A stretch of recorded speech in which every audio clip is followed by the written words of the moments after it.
Star Wars Episode 4. This movie blew my mind as a kid. I actually walked in on my big brother and his friends once while they were watching it, and my brother chased me out of the room and told me I wasn't ready to watch it. But I did catch a glimpse of a man wearing a black helmet and cape standing in a white hallway, and I wondered, what is happening in this movie? Who is that guy wearing black? My imagination was sparked, and I desperately wanted to watch this thing called Star Wars. And a few years later, I did, and the movie did not disappoint.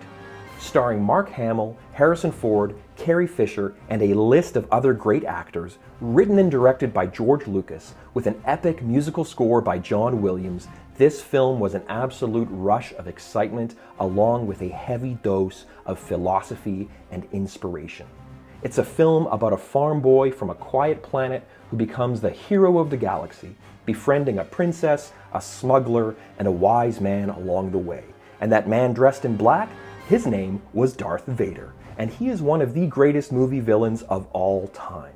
There are space battles, monsters, robots, daring rescues, and lightsaber fights, all set against the backdrop of the Rebel Alliance resisting the oppressive Galactic Empire.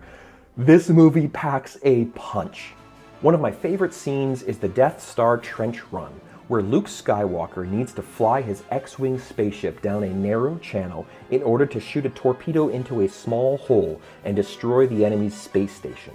During this scene, he is under heavy fire and uses his spaceship's targeting system to destroy the enemy fighters. But at the end, when he finally needs to fire his torpedo, he hears the voice of his teacher in his head. The voice tells him to reach out with his feelings and use the Force to guide his hand.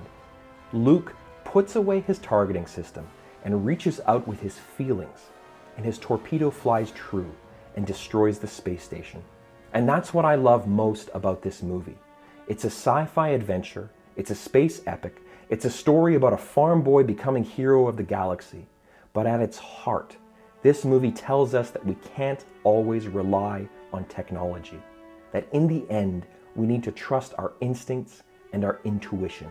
For me, this movie was a revelation. It felt like George Lucas was saying, here, look at what is possible if you only use your imagination. Star Wars feels like pure inspiration.